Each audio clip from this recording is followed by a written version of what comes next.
We are live. Good evening, everyone. Or should I say good afternoon, good morning, good night, depending on where you're tuning in from. My name is Nipun.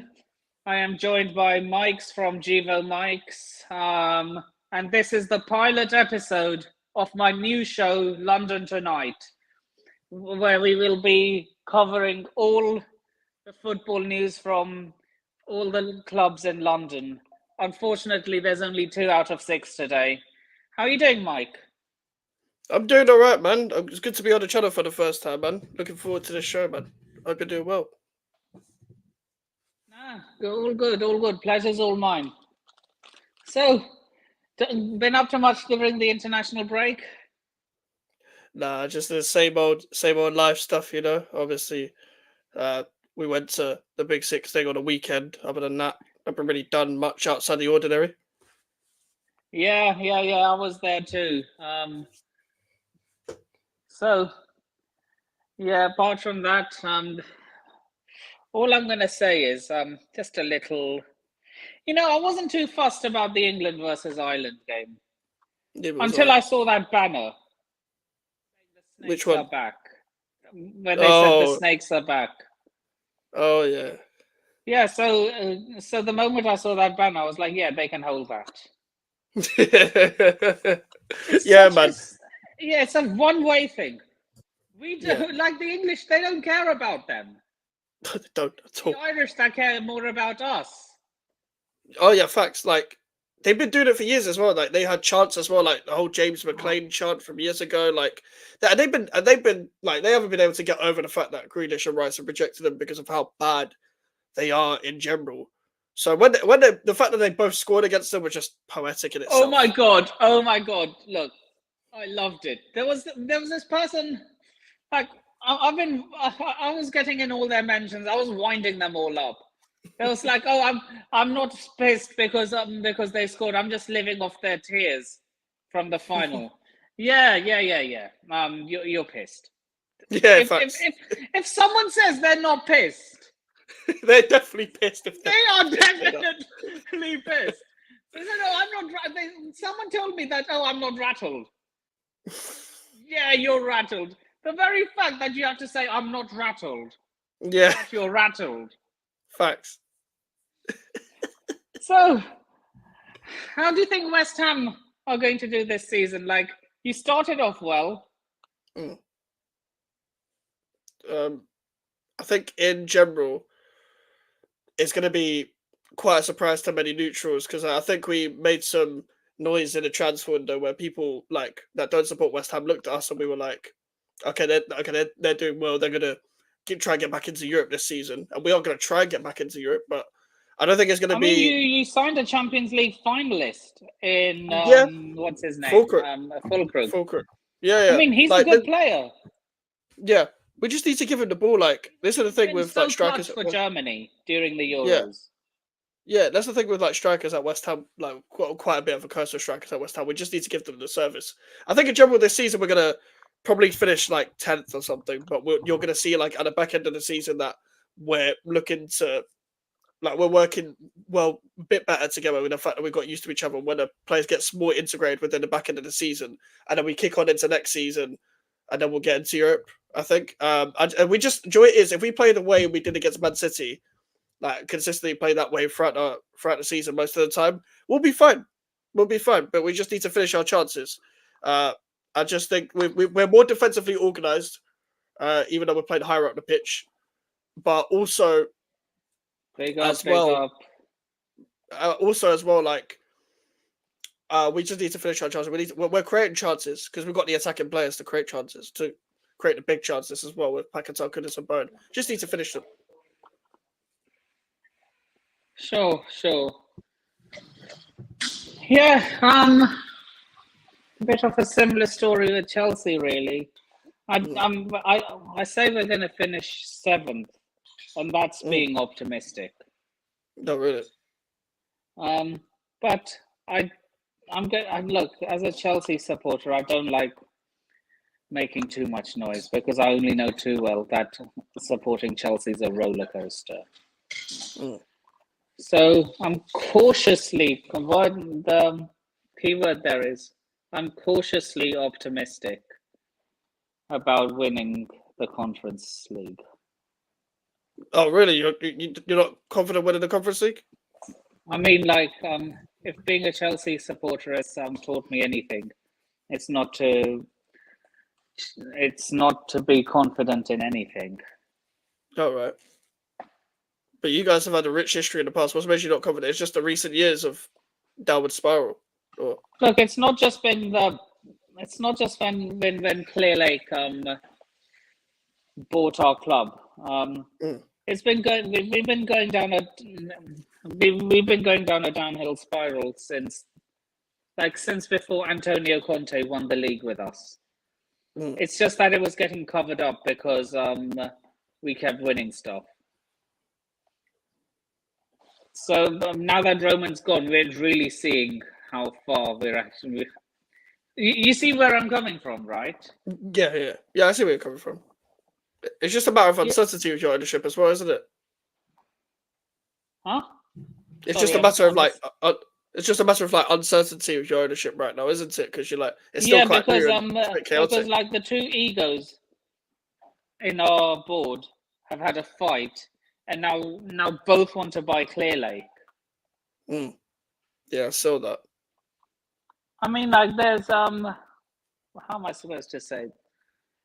There's pros and cons of having either one. Like for Todd Bowley, like he's if you see his history with the LA Dodgers, he's a win now owner, a bit like Roman. So a lot of people who grew up seeing football during Roman will really like Todd. Yeah, he gets it and all that. But, yeah. But with Bowley, he's more of a how am I supposed to say? Short-term pain, long-term gain. Like a project. Chelsea without Roman is like a newborn baby without its mother. Not necessarily. We were winning stuff before Roman arrived. We even had quality players before he bought the club. Like, for example, we had Jimmy Floyd Hasselbank. I think even John Terry was bought before Roman acquired the club. Oh, definitely, yeah, probably. Yeah, because Jimmy Floyd Hasselbank, Ruud Hullet. I'm not sure. I don't know if we had Edgar Davids. I'm probably getting confused with Spurs. Yeah, it was Spurs that had Edgar Davids. Yeah, it was, yeah. I forgot to ask you this question at the Big Six meetup. Big up the channel, by the way. Go subscribe to the Big Six if you haven't already.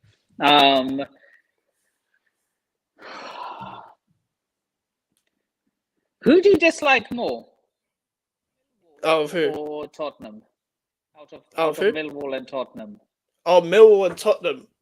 Who do you hate more? It's hard because obviously in my lifetime, we've only faced Millwall twice, like growing up, because like it was only in the championship season and we haven't faced each other in the cup since 2009, and I was still too young to really get across to that. But that must have been a bloodbath. Yeah, do you know what? I went to the game where we beat them in the league with 10 men at our ground. And that was like my first experience, and like a blue flare was thrown where we were sitting from the Millwall fans. It was mad. It was early kickoff. They couldn't even allow the whole Millwall. If Millwall ever make it to the Premier League, yeah, and I understand why some West Ham fans hate Tottenham more because they played more against them. Yeah. But I guess it's more to do with like the local rivals thing, whereas Tottenham are more the Premier League rivals. Do you know what it is with Millwall? It was like obviously it used to be local, but there's just history with Millwall now because like they're southeast. Like Bermondsey ain't close to Stratford, so it's like obviously they used to be proper. Well, like, they're connected by Blackwall Tunnel. Yeah, but it's not local.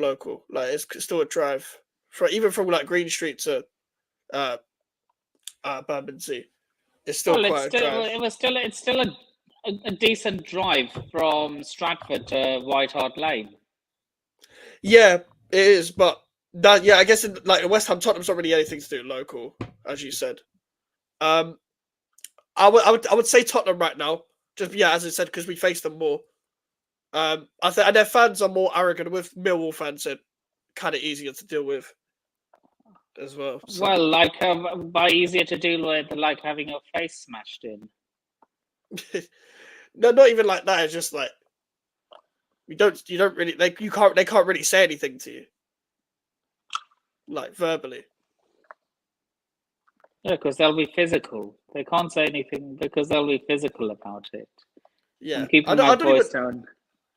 Yeah, Because, I don't even know what it could be like. Sorry, I don't even know what it could be like at the London Stadium, because I don't even know if they'd allow like all the fans to be there, because they already policed that already. Like even when going to the Den, not many away fans are even allowed at the Den anyway, because the amount of rivalries they have anyway, like with like Birmingham. And Leeds it's for your own safety, isn't it? Yeah, of course. That's the thing. Like if they were coming to the London Stadium, they'd probably be only half of the away end allowed anyway. And it's still like the way it's packed in, the way the crowd moves around, it'd be quite easy to get into fights. We have a very small allocation for away fans too at the bridge. Yeah. We just need to show them Souček with the. Yeah, but to be fair, I know it's before. I don't know how old you are, Czech, but it was before both. I don't know how old you are either, Mike. 21. 21. Yeah, it was before both our lifetimes, but Tottenham did win the Europa League twice. Yeah, but yeah, obviously in debates it depends on all that stuff. We're all going to be shameless in the end. Yeah, I mean, rightly so. Yeah, it's been a while since they've won something. Yeah, the last time they won a trophy was in 2008. Yeah. Against us, ironically. Yeah, that is mad. Yeah, so it was 1985. If you consider that black and white, then there was color TV in 1985. Obviously exaggerating. Yeah, I'm just rebuttaling him. So what about Chelsea though, bro? What's your thoughts on Chelsea so far? I think we had a 6 out of 10 transfer window, if I'm honest with you. That's what I said on my deadline day stream. 6 out of 10. Could have been much higher if we'd signed Osimhen. But that's not Chelsea's fault. I mean, it's not Chelsea's fault that Victor Osimhen... Sorry, I'm going on a bit of a rant now. It's all right. It's not Chelsea's fault that Victor Osimhen decided to choose greed over football. And now he's playing in the Turkish Super League, where he's taken a pay cut anyway. So he is his own worst enemy when it comes to football. Like we were interested in him. Yeah. He was just interested in the mullah. You know, we were offering him a decent pay packet too, 150 grand a week, and he said those wages are insulting. Brother, you offer me 150 grand a week, I'm snapping your arm off. Oh yeah, of course. And it's not like it's even going to be a huge pay cut. He'd still have a decent living. He'd still be able to buy a Ferrari a month. Yeah. So it's not like he'll end up being broke. No, of course. What other positions do you think you needed to address then, apart from striker? Well, the striker was the main one, because look, and plus the defense, like we have a decent. I've said this so many times. Our attack is decent. It's our defense that's the problem. For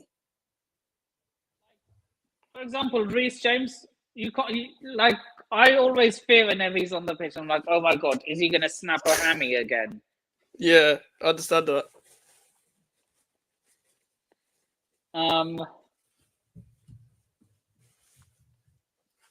And then look, we have Levi Colwell, academy lad. Look, for me with Levi Colwell, it's hot and cold. Sometimes I trust him, sometimes I don't. So for him, it's like when he has a good game, he has a really good game. When he has a bad game, he's like it's really bad. Like so for him, it's either he can never have like a 5 or 6 out of 10 performance. It's either like a 1 out of 10 or a 10 out of 10. Yeah, I understand that. I get that with certain centre backs. They're just too fluctuating in terms of performance. I think Colwell, when he defends, he just needs to be more aggressive in terms of like getting a foot in. It feels like he doesn't put his foot in enough when it comes to like him being approached. It's like he's too easy to glide past. Maybe he's just scared of getting sent off. Yeah, it's kind of as well. Like say, oh my god, if I do anything stupid, the ref's gonna give me my marching orders. You'd like to think though, if you believe in your own ability, you get those type of tackles right though. I have a question for you. What? FA Cup semi-final at Wembley against Arsenal. Right. It's 0-0. You're in extra time. Yeah. You're in the 120th minute of extra time. Yeah. Martin Ødegaard is clean. You're playing for West Ham as a defender. Right. Martin Ødegaard is clean through on goal. What do? Do you deny a goal scoring opportunity and risk a sending off, or gamble your chances? Oh, it's a good question. I think because he doesn't have to. If it's a through ball and he's through on goal, I think I'd back myself to have enough recovery pace to get in front of him because he's not the quickest. But you'd be more scared of Saka, won't you? Yeah. If it's like even a Martinelli in behind, if the ball is in behind and Martinelli is through or a Saka is through, even a Jesus, if he's through, like he might miss, but if he's through, he's still got the speed, like to get past. So are you taking a gamble or gambling on him hitting the crossbar, or are you know what, I need to take one for the team? No, if it's Ødegaard, I'm still trying to block it. I'm still trying to recover and block it because I think I'll get there. Yeah, because but if it's Martinelli, you might end up getting sent off. That's not what I meant, Czech. That's not what I meant. But you know what I mean? If I'm a Premier League defender, like hypothetically in this situation, you see like Ødegaard throw a goal compared to Saka, Martinelli, Jesus, etc. You'd like to back yourself more against Ødegaard than them three. Yeah, because Ødegaard's usually the one putting them through. If he's going through on goal, you back yourself as a defender. But would you be scared of trying to tackle either of the Arsenal front three? Like, oh my god, if I tackle either one of them, I risk a sending off. I guess if you're through a goal, you got to get it spot on because obviously you're last man. It's an easy red card. Yeah, because like it could either go completely right and you're the hero, and then it goes to penalties. Yeah. Or you get it completely wrong, you end up getting sent off, and you concede a penalty, and they end up winning it anyway. Yeah. That is literally the difference between being the hero and being the villain. Yeah, facts. Literally 0-100. What would you do? It depends on the player, really. Yeah, exactly. Yeah. If it's Ødegaard though, if you're a Premier League defender, do you back yourself to like recover and then get there, or do you just take one for the team? Yeah, if it's Ødegaard, but if it's someone like Saka or like you said, Martinelli, I'm like, if I take him out, I'm getting a sending off. I just realised as well they have Sterling. If it's Sterling, I'm taking one for the team. I'm getting his legs down because he's quick. He's too quick. So I'm just taking one for the team. I'm getting a red, and it's like Sterling, on around the edge of the box. Do, since he's ex-Chelsea, I'll take him down and help him back up again. Fair enough. Do you remember watching Liverpool versus Barcelona. What, the Champions League 4-3? semi. Yeah, I Yeah, don't yeah. know if you remember. Suarez did a tackle on Andrew Robertson, like he got his shins. And since I guarantee you, it's because he was ex-Liverpool. He just helped him back up. Yeah, I remember that. Yeah, so he was like, "I'm really sorry, I had to," but then, but look, I would do that anyway because it's common decency. Yeah, maybe. If you're in a competitive nature, you might not even think about that. But it depends. Like footballers I'm nowadays, though, if they're competitive, friends but with them, I'm competitive, but I'm also, you know what I mean. yeah. Unless I try helping him up, and then they refuse my offer. Like you see defenders doing that anyway, after tackling them. Yeah. If they refuse, then that's a different story. Yeah, I hear that. So, you happy with your transfer window then? Like you got Fulkrug in. Yeah. Overall, I'd say yes because we had to address a lot of positions anyway. Obviously, it was all throughout the fan base. We were discussing it like when we were getting battered every week last year that this squad needs a refresh even after the manager's gone or whatever. Because we knew where the manager was going because it was pretty much we didn't even really sack him. We just let him go at the end of his contract. We just announced it earlier because it was kind of obvious that we're not going to, instead of like paying a compensation to release him, we're just going to let him go. But that squad needed refreshing. And we pretty much addressed nearly all positions that we needed to in one season. And I'm happy with the window. Like I'm happy with the players that we got in. And yeah, overall, yeah, I'm very happy with it. Like obviously, you can't address everything in one window, but yeah, I really like it. Check the private chat. I'll be back in 10 minutes, guys. Cool. 9 out of 10 window. Yeah, I think I probably slightly agree. I think I said 9 or 8. I think I said either 9 or 8. But overall with the window as well, like for example, I would have liked to like a new left back instead of Cresswell as well, but I get it. Like listen, I don't like it. I don't like the fact that, for example, like an Aaron Cresswell's still here, for example, but at the same time, the manager wanted him, so it was like, okay, we trust you to have that as a left back option. Big up to Molina in the chat.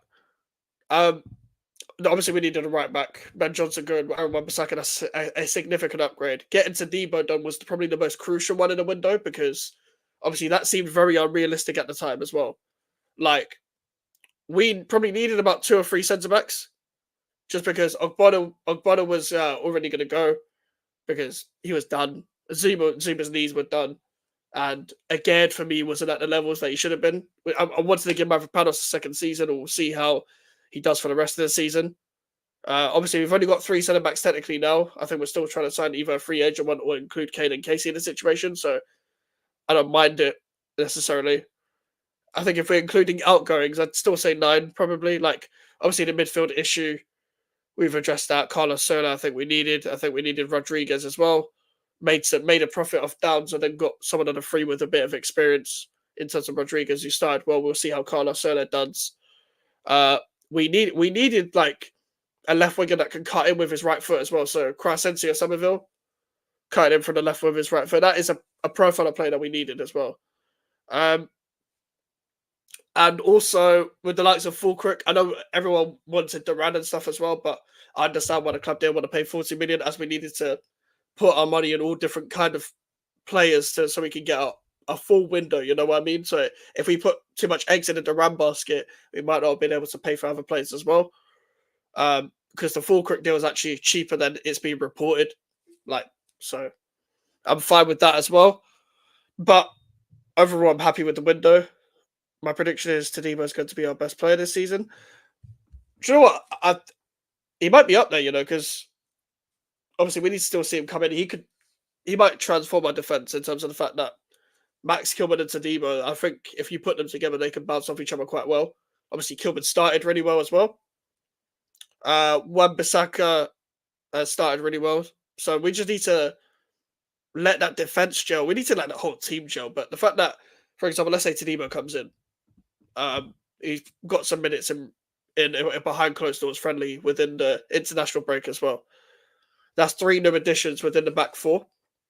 And then, for example, if you've got 3 new additions in the back four with just Emerson coexisting from last season, and that's going to take time to even gel with each other. But then again, it might even be a bit quicker than we think because Wan-Bissaka's come in and looked like he's been here for years. So has Max Kilman. And we also look just really defensively organised, playing higher up the pitch, playing very compact. And to be honest with the goals that we conceded, there haven't really been from the defensive organisation, just been from a couple mishaps, and it's not even like terrible goals. Apart from the Emerson one with Paquetá against Manchester City, the first goal, there haven't been like completely terrible goals to concede. So yeah, I don't agree with that. Emerson's not all that, but I think we needed another left back just because of Cresswell. But I think Emerson's been fine. I just think made a mistake against Man City, but overall it's been fine. But yeah, Kilman does look already looks good. Sorry. Obviously, there was a lot of talk about the price tag, but we had to pay over the odds because he was the captain, and they had the sell-on clause from Maidenhead as well, so it made sense. I guess. Obviously, I didn't think he was worth that much, but I guess with the context that's been given, in, as much as I had reservations about the player, whether he could play the 3 at the back, how well he could do down the channels against attackers as well, 1v1. He's not even going to get left that isolated as well, due to the fact that he's still got a lot of protection from the fullback positions and the midfield. And so far, so good. Obviously, Wolves fans were laughing at us, but they did replace him with the 40 million they got because their board don't really have much of a direction. The thing is, I think Emerson could be the worst out of the forward defense if you're talking Wan-Bissaka, Tadimo, Kilman, Emerson. But I still don't think he's going to be bad, if you know what I mean. Like, I still think he's going to be good, but he could be the worst in terms of general performance out of the 4 defenders that we have. But I think that says more about how good we've upgraded on our defense, if you know what I mean. But yeah, I think Emerson's done fine. I think it's just against Man City, he made a mistake. I just don't think. I think with the starting back four that we have, it's a good starting back four. I think it's a good first step to the project that we're building. You know what I mean? But I think we've put ourselves in a good position structurally at the club as well. We're in a position now where we can sell players and buy players, and we're going to earn money next year, so we can maybe not spend as much next year as we have this year, but we could just pick out certain positions that we will need to upgrade, going off what the manager would want next season and stuff like that as well. But overall, happy with the window, happy with how our squad's doing, especially if we play like the way we did against Manchester City as well. Obviously, I think we can put teams away. I think we can put teams away that are lower down in the divisions. Like, obviously, the predictions aren't going to be as nice as well. Like, they're never going to be nice in the Premier League. There's always a hard fixture, unless you're comfortable in a certain fixture, but you never know. Like, don't get me wrong, Fulham, Chelsea, Ipswich, and Brentford are easier fixtures than the first 3 fixtures that we had overall as a package. But that's still hard in terms of what's it called? Just overall, because Fulham have had a good window. Ipswich are newly promoted. You never know what you're going to get with Chelsea. And with Brentford away, we don't usually win there. So it's still hard, but if we played, as I said, if we played out the way we did against Manchester City, just being slightly more clinical, then we should be fine. We should be fine, but we'll see. I would take Patrick Dorgu from Lecce to replace Emerson next season. I've never watched him, bro. So I'll take your word for that. I'll take your word for it. But I don't think Emerson needs replacing. I think we need a left back, but I don't think it's necessarily him. I think we need someone that's an upgrade. We need to upgrade on everyone, no matter who you buy. No matter who you buy. Not that we need to upgrade on everyone, but I'm saying when you go into buying into a position, you need to upgrade on what you have anyway. In my opinion, you need to constantly be buying upgrades. But we're going to need a left back next season anyway, because I'm hoping this is Cresswell's last season. I'm expecting 7 points in the next games. That could happen. That's possible. And I think that would be okay. That'll be okay. Obviously, ideally, I'd like 12. I don't think we're going to get 12. I have no idea what we'd get. I think the Chelsea game is going to be hard, obviously. I know we usually beat them at home, but this could be the season where, you know, they actually beat us at the London Stadium for the first time in years with a crowd. Obviously, they beat us in lockdown, but we're one of their struggle grounds, you know. Against Fulham away, struggled last season, but we've got a different manager, a new setup. So I'm hoping we take it to them. We actually have a quite good record against Fulham overall. Just last year was a bit different. Brentford away is going to be hard. Listen, Ipswich at home is not going to be easy. They're going to be up for it, but you'd like to think we beat them. You'd like to think so, but you know what I mean. I thought we beat Chelsea. Their defense looks shaky. You know what it is as well. When I go into the Chelsea games, I'm always like silently. I'm quite nervous beforehand, and then when I really deep it, I always then become confident. Because to be fair, their attack isn't bad, but they do miss chances, and we've got a good defense. Like overall, when they gel together, it's just whether we finish our chances. Because as you said, their defense does look a bit shaky. Like I think Colwell and Fofana are getting better together, just from a neutral point of view, but they can still be got at. Like with the likes of the attackers that we have as well. If we get chances, we have chances against Manchester City, so we're going to have chances against Chelsea. It's as simple as that, really. I'd like Steve and Fulcrook to start in a future games, but it depends. It depends. I don't know what this manager's going to line up with half the time, but I like the last lineup from the last game. I understood why he lined up the way he did against Manchester City in general as well. But you know what I mean. So, well, we are Charity FC, so we are notorious for giving away results. Where do you? So you said 7th. Is that just depending on your defense, really? Like, yeah. I mean, like if we had, for example, like if we had enough goals in our attack to make up for the defense, I'd say we'd finish much higher. Like 6th, 5th. I'd even say we'd fight for finishing in the UCL spots. Yeah. But yeah. What would be your start like? Let's say everyone's fit for Chelsea. What's your go-to starting 11? Well, we've loaned out our best keeper in Petrovic. So I would go with the 4-2-3-1. Sanchez in goal. A back four of Reece James, Mark Cucurella. And Mark Cucurella as the fullbacks. I would then play Wesley Fofana and Levi Colwill in the centre-back positions. Levi Colwill interchanging sometimes with Tosin Adebayo, who used to play for Fulham. Yeah, I like him. So I'll have a midfield pivot of we've established that Enzo and Caicedo can't play together. Oh, okay. So a midfield pivot of either Enzo and Lavia or Caicedo and Lavia. I think Caicedo and Lavia are probably the better one from a neutral point of view. Sure. An attacking trio of Jadon Sancho and Noni Madueke on the flanks. And Christopher Nkunku. Cole Palmer as the 10, just behind. And Nkunku as the number 1 striker. Oh, really? You prefer Nkunku to Jackson up front then? I don't trust Nico Jackson. And Nkunku did play as a striker. He was playing in the Bundesliga. Yeah.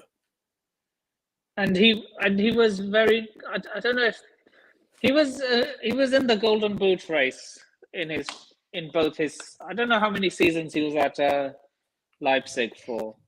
I assume like 3 or 4. And he was in the Golden Boot race for at least 2 of them. Yeah. So a fully fit Nkunku is dangerous. And I'm not just saying that as a Chelsea fan. I've seen him play. For both.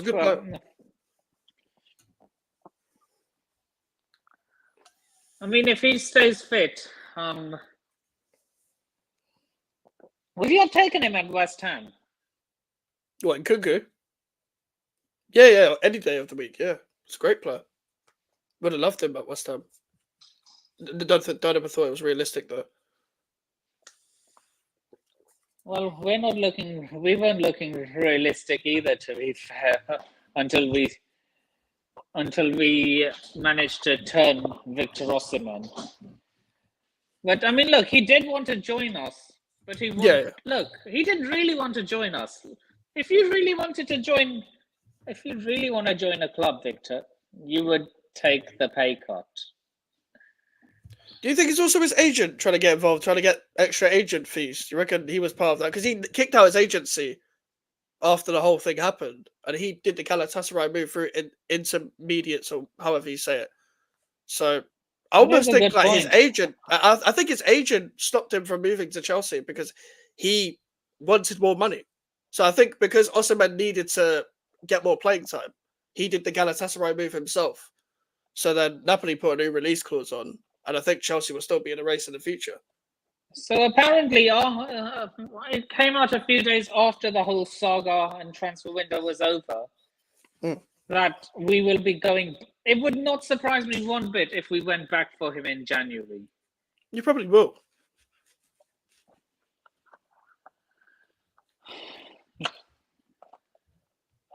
Yeah, either him or that.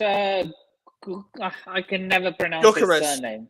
Yeah, Gyökeres. Gyökeres. Yeah. Yeah, we'll go for either him or Gyökeres in January. It's more likely. Look, our owners like saving money, and since Nkunku, since Osimhen is going to be cheaper than Gyökeres, they're going to go for him. I think you were always going to go for him as well because like Gyökeres, I know he talks a lot in the media, but he seems to really like to play under Amorim as well. Like Sporting like to reinvest. I don't think they'd sell one of their biggest assets in January, and they'd need to replace him still, even with having Vitor Roque. You know how much Napoli, they already have their replacement in Lukaku. You know how much they are. The rumored price tag is. What is it? €1 million. That is ridiculous. To be fair, he's good. 2 seasons ago, he was playing in the Championship. Yeah, he was good in the Championship as well. I didn't expect him his career to go like this. To be honest, it's a bit like Jude Bellingham. Like, imagine telling Jude Bellingham when he was not even on the bench, when he was in the reserves of Birmingham City. Imagine telling him that within the space of 5 years, you would be playing week in, week out for Real Madrid and be in the top 10 Ballon d'Or contenders. Yeah, it's a big rise. He'd probably say, "I'd want whatever you're smoking, mate." Yeah. Facts. That's the thing. Like, I remember at the time when he went to Dortmund, he had a chance to go to Manchester United. Rejecting Manchester United for Borussia Dortmund is one of the best things he's ever done because Manchester United scouted him. Fergie scouted him. Apparently, Fergie had something to do with it, like trying to get him there. I think I don't know whether it was this transfer. I remember Roy Keane said something about Ferguson tried getting all legends in there to convince him whilst he was there signing the paperwork and stuff like that to get him around. So he probably just saw the roof and said, "No thanks, I'm going to Germany." Yeah, facts. I ain't playing under that roof. You have no idea how much. Look, my most hated team is Celtic for obvious reasons. Like, just put it this way: you don't sing about someone dying and expect me to respect you. Like, I'm sorry, Lizzie's in a box. I'm sorry.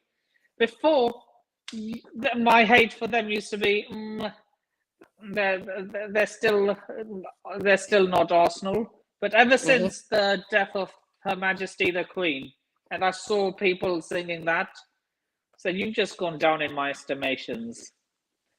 And they, I would never look.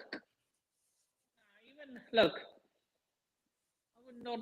I mean, despite all that, I would never want Celtic to get liquidated. You know why? I would miss the rivalry. Yeah.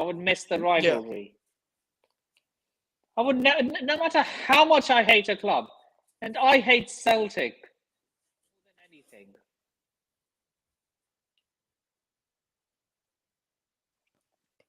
Literally. But I would not want them to get liquidated. Yeah, understandable. I think that's fair. Yeah, so enough on my rant about Celtic and their waste of a fan base. I'm sorry, you don't sing about dead people and expect me to respect you for that. Yeah, it's probably a problem in football chanting as well. A lot of Yeah, I'm sorry. Look, tragedy the chanting. Munich air disaster, singing about that completely unacceptable. Singing about Yeah. like Hillsborough. the Hillsborough. Look, I hate it. You have no idea how much that bugs me. Yeah, it's a problem in football. And I honestly think it's not going to go away anytime soon. No, it won't. It won't. There's too much because there's so much of it now. There's like you can't because, for example, if they wanted to ban fans from doing it, there's more fans that are still going to do it regardless because there's going to be outrage of banning fans and people will give them backlash for freedom of speech even though they're banning fans for chanting about dead people. You know, there's going to be backlash regardless, which is already a problem in itself.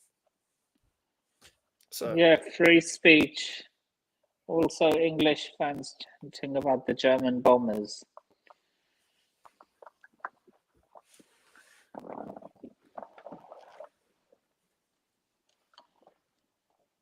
And apparently, you know, I don't know how true this is, but I saw a lot of German fans joining in with that chant. I haven't seen that. I haven't seen it. I know the chant, but I haven't seen the German fans do anything about it. Yeah, I saw like I saw one German fan like joining in with them. No.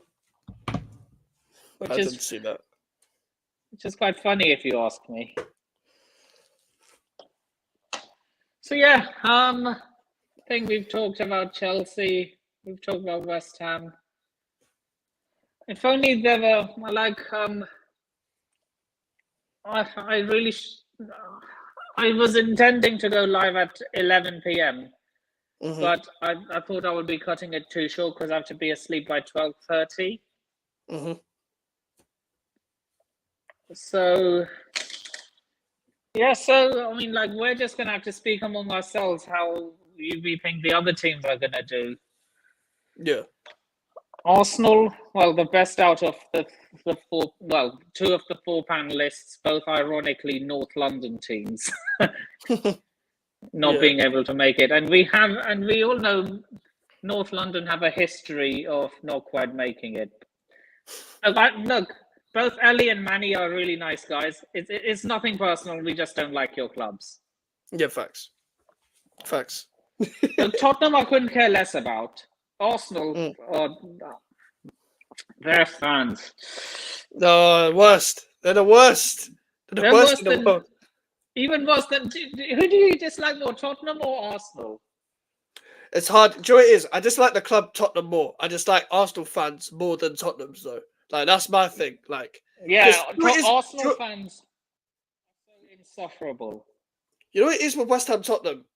Their fans their banter when it comes to the West Ham Tottenham game is like usually very repetitive and they just say the same things all the time. And I'm just like, okay, I can brush that off. With Arsenal fans, it's constant like victimization of themselves. It's constant like excuses, cockiness. It's too much of everything.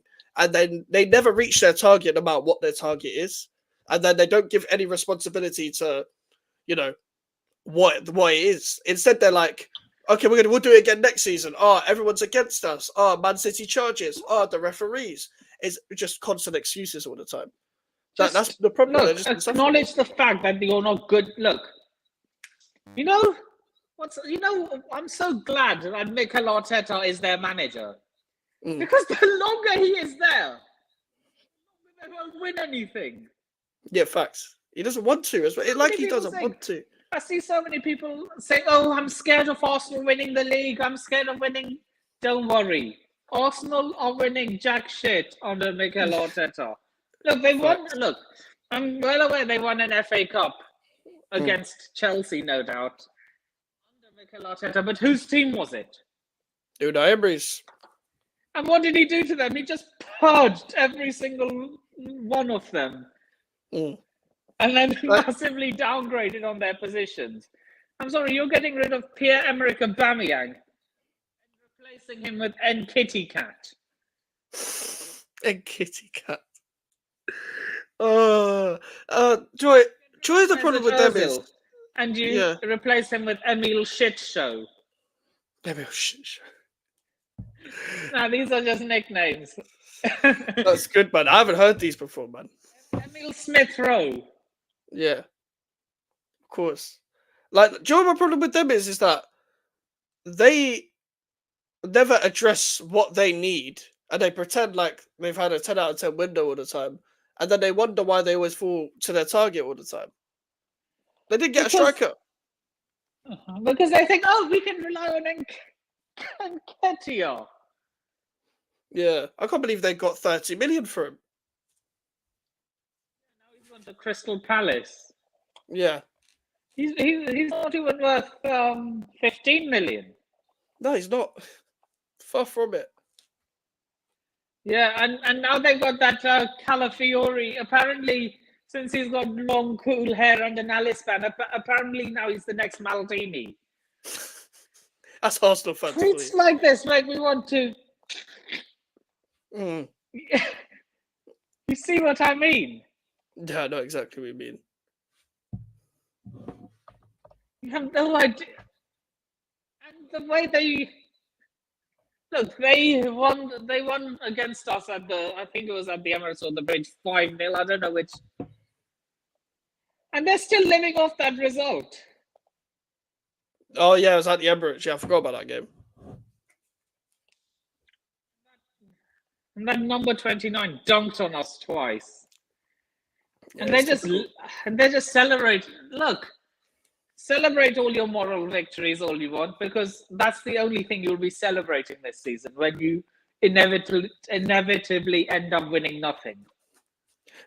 Joy, it's funny you say that. It's exactly what I even said yesterday. They're like, you know, with the Rice celebration against Ireland, yeah, and he was like this, yeah, and an Arsenal fan tweeted, "Oh, West Ham fans have seen this before because obviously Rice scored against us and he did the same celebration." I was like, yeah, that reminds me. You finished second again and you bottled the league again. That's what it reminds me of, because that's all they were celebrating. You were battering teams, and then when it came to when it really meant something, you lost at home to Aston Villa against your former manager. Poetry in motion. That it's their former manager that stops them from winning the league. Yep, exactly.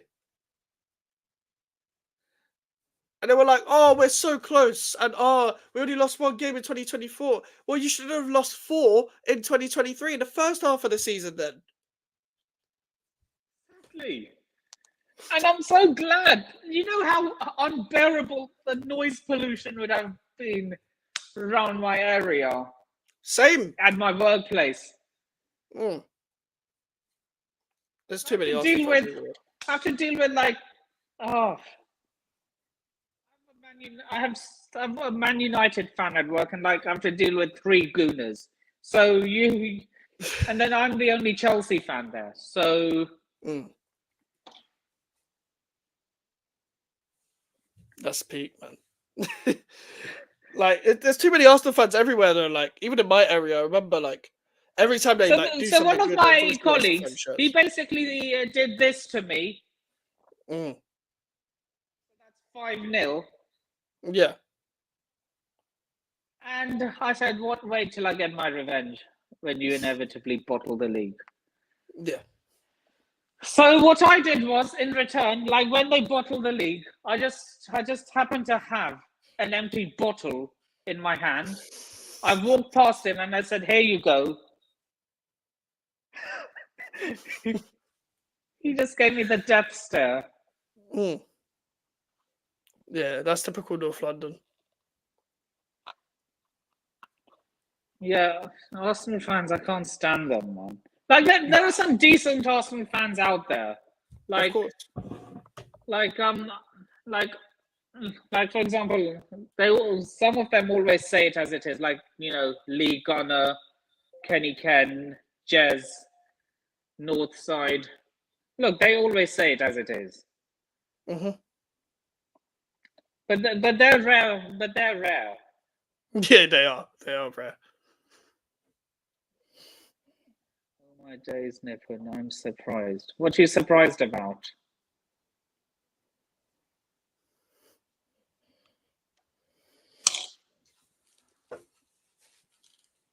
Did I say anything wrong? No, we'll see. See what you're surprised about. All I said was that I like Lee Gunner. Yeah, right. Lee Gunner says what he wants. Yeah, look, it's free speech. Yeah. See, yeah, another thing I don't get about Arsenal fans. Yeah, I said they were deluded. I think he's surprised with how rare. That he's surprised that there's actually some decent Arsenal fans out there. More might come to mind, but those are the only three I can think of right now.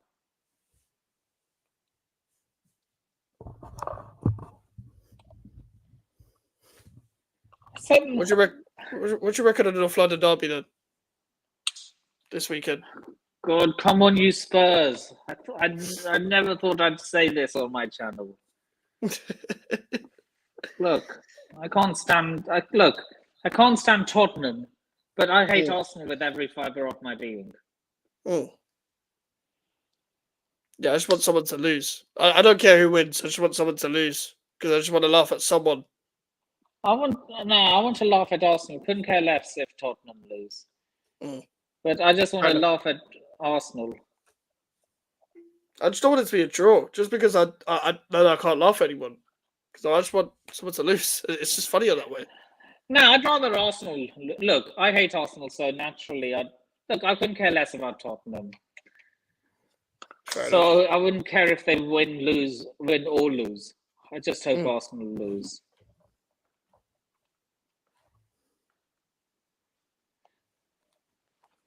So it's at White Hart Lane, isn't it? Yeah, it is. Yeah. That's a tough one. Because Arsenal have usually they would struggle at the stadium, but they've won the last 2 visits. Yeah, that's why I'm still edging towards a Tottenham win. Really, you think? I mean, last 2 compared to 26 visits before that. Yeah.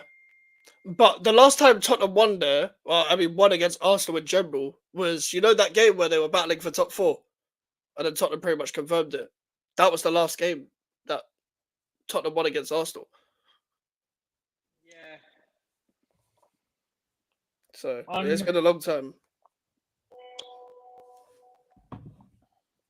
Yeah, that's literally one of the few times I actually want Tottenham to win a game. Literally. One of the few times I want them to win a game. Yeah.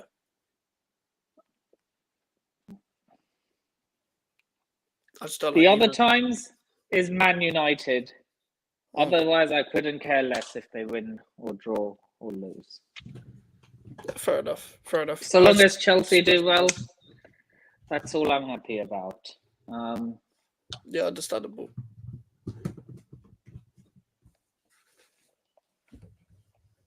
So my thoughts on the North London derby. Well, where did I put my early predictions for that? I think I said, I can't remember. I didn't write it down. I'm going for a 4-3 Tottenham win, and Arsenal will take the lead. Yeah, 4-3 proper Barclays scoreline. And Arsenal will take the lead twice in the game. Oh, that would be mad.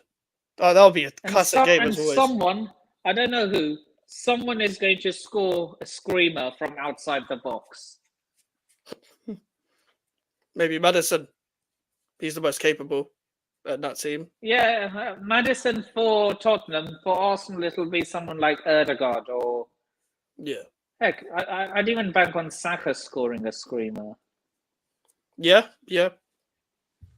Even do you know what? It sounds bad. Even Thomas Partey at times, like sometimes they either go out of the stadium or in the top corner. You never know. Yeah, with him. look, the thing is, like, there are certain footballers that can only score worldies, literally. Remember Ruben Neves for Wolves? Yeah. One He of only them. scored worldies. Yeah, he only scored worldies. Felipe Coutinho, he was another one who only Yeah. scored worldies. Yeah. Yeah, I have a question for you. Yeah, go on. Which goal did West Ham concede, which made you sit back and say, you know what? Oh, There was no saving that. do you remember, Joy? It made me angry because of when we conceded it. But I was at the game where. Do you remember the Gareth Bale goal at Upton Park? Was it when he was? It was when he was playing for Tottenham, right? Yeah. It was a 4-3. They beat us 4-3, and he scored right at the end. And it was like it was when he was wearing number 11 at the time. Like this was, like, I'm pretty sure it was even his last season there, and he smacked it in the top corner. And Gary O'Neill should have closed him down at the time. We had Sam Allardyce as manager at the time, and it the way he's like, it was one of his best goals that he's ever scored, and that's saying something because it's Gareth Bale. But I can't even say much about it because like of how good the goal was. But it's just like you should have closed him down, sort of thing. The keeper couldn't have saved it because Jaska Landa wasn't expecting it. But that's probably the best goal I've seen West Ham concede in my life. Oh, it's a bit of a tough one for Chelsea. I'm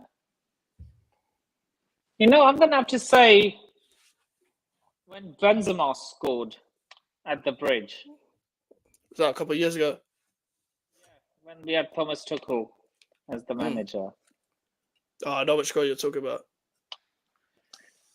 I was like, but I was angry that he scored, obviously, but at the same time, I was like, you know what? There was no saving that. Yeah. I was more angry at the defense. Letting him. I mean, the goalkeeper wasn't able to do anything about it. I was more angry at the defense that why didn't you shut arguably the most lethal centre forward in the world? I mean, if you sleep on someone like Benzema or Lewandowski or Harry Kane, they'll punish you. You're getting punished. Yeah. Facts. So, are there any other London derbies which we could predict? London derbies this weekend. Well, we've got Fulham. So I don't know whether that counts. Let me just make a separate. Let me just make a separate prediction list because I have a lot for my Big Six style show. Yeah, that's the only other London derby there is on the weekend. Right.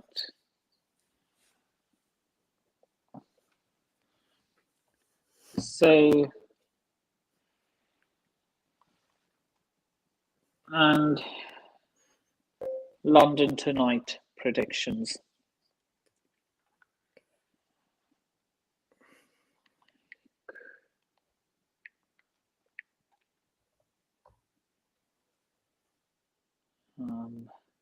So what's your prediction for the North London derby? I unfortunately think Arsenal are still going to beat Tottenham just because I don't think Tottenham are any good. I don't really care who loses, but it's just I just don't. I obviously ideally I guess because Arsenal are actually competing for something, so ideally I probably slightly want Tottenham to win more. But even if Tottenham lose, I'm going to laugh at them because it's Tottenham. But I still think Arsenal are going to win probably 2-1. I think they'll edge it. Not going to lie. I just think Tottenham's attack isn't good enough. And Arsenal's defense is ahead of their attack. Look, I'm a Chelsea fan. So by virtue, if a team is doing better than us, I will not laugh at them. However, there are 3 exceptions to that rule. Man United, Arsenal, and Celtic. So I don't care how shit Chelsea are. I will laugh at them at every given opportunity.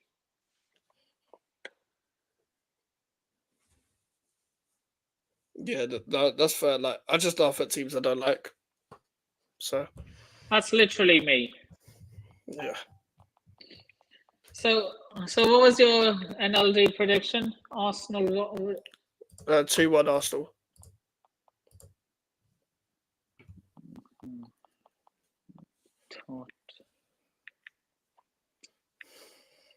Tottenham 1. We really, if we had more panelists, we'd be able to talk a lot more. Since it's just two of us, there's not much to talk about. No, there isn't. To be fair. But hey, when the season finally restarts, we can talk more. Of course. Tottenham 1, Arsenal 2. I'm going for. I think I've already said Tottenham 4, Arsenal 3. I love my high scoring fixtures. Yeah. Look, I know it's a sign of a leaky defense, but it's entertaining nonetheless. Oh, of course.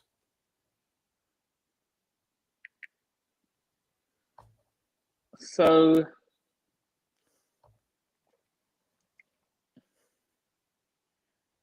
Fulham versus West Ham. I'm going for.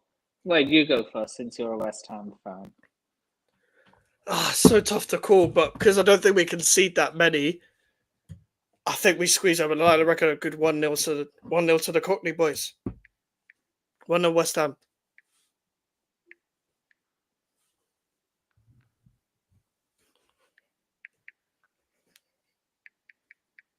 Who do you think will score? Probably Bowen. Always scores, really.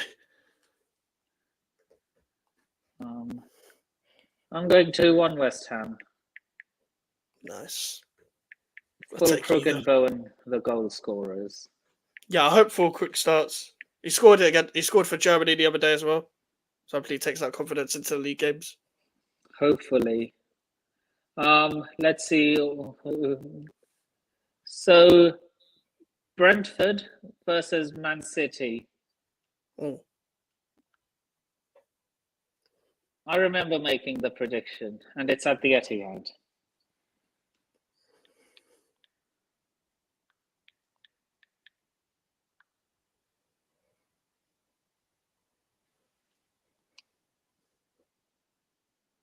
You don't think it's going to be straightforward? For who? For Pep's boys. No, I think Pep will comfortably beat Brentford. I think Brentford will try their best to defend well, but just too much quality for Man City. Too much quality from Man City to beat Brentford. Well, they have won in the past. Yeah, but I think they caught them on a bad day. They caught them on a bad day. Yeah, let's see your score prediction then. I think 3-0 Man City. They're in a goal scoring mood. Haaland probably a brace or something like that. Gets one at least.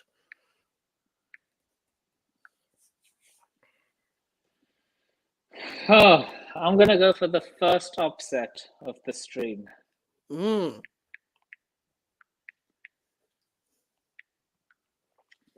going Man City 2. Brentford 3. Wow, Jesus. Wow. Every team has their bogey team. Yeah, I think it used to be Palace for them. It used to be Palace at the Etihad. It didn't actually. Ironically enough, it used to be Tottenham. Oh yeah, Tottenham. Yeah, I remember Nuno's Wolves used to give them problems, but that's been a while since that's happened. Crystal Palace versus Leicester City. Oh, Crystal Palace, and neither of them have won yet.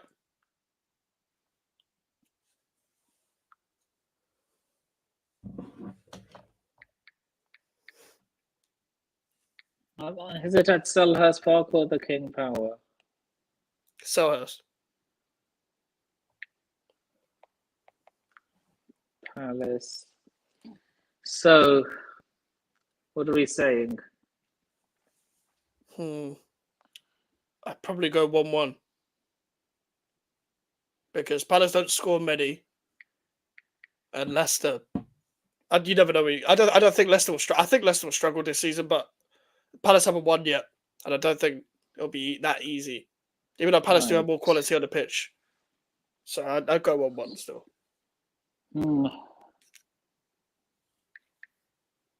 So this is going to be the winless derby, basically. Yeah, pretty much.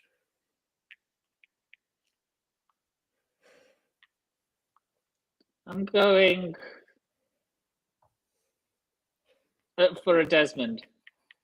Both 2-2. teams to remain winless. Yeah, I think the same, but just 1-1. And I think Leicester City will take the lead and then bottle it right at the end. Probably. I don't trust their defence. No, actually, I think what will... I don't trust their defence.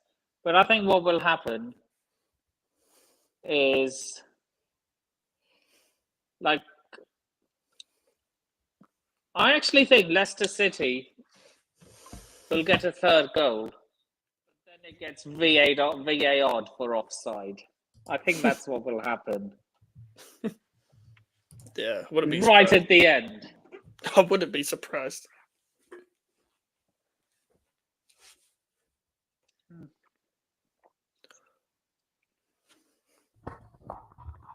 Last one's Bournemouth-Chelsea, though. Bournemouth-Chelsea, bro. What's your thoughts on Bournemouth-Chelsea? Like, oh god, I actually really like their manager. I really like Andoni Iraola. Same. I think he's good, man.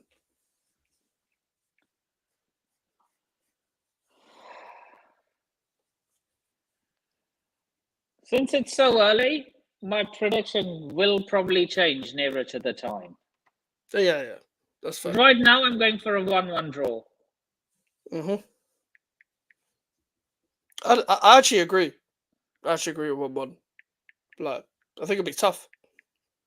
But I just don't believe Bournemouth score enough. They don't finish their chances enough. And then they scored 3 at Everton, but it was a bit of the freak way of it happening. But look, I wouldn't be surprised if Chelsea... Put it this way, I wouldn't be surprised if either Bournemouth or Chelsea won this game. Yeah. So you went for the same scoreline as me. Yep. So, so that brings our first episode of London Tonight to an end. So we're going to quickly go through the scores. Mike went for an Arsenal win in the North London derby, 2-1. And he went for a West Ham win, 2-1 to West Ham. A Man City win, 3-0 to Man City. And a 1-1 draw for both Palace game and the Chelsea game. And I went for a 4-3 Tottenham win in the derby. A 2-1 West Ham win in their derby, an upset in which Brentford win 3-2, a Desmond between Crystal Palace and Leicester City, and another 1-1 draw versus Chelsea Bournemouth. So before we wrap up, Mike, where can people find you? At GVO Mike's on Twitter, Instagram, TikTok, and of course YouTube. That's where you'll find me all the time. I'll be doing a live stream of every match preview and every match reaction that takes place in the West Ham League games. So catch me on YouTube mainly, but at GVO Mike's everywhere. Sure. And you can find me on all those socials ticking in the stream below.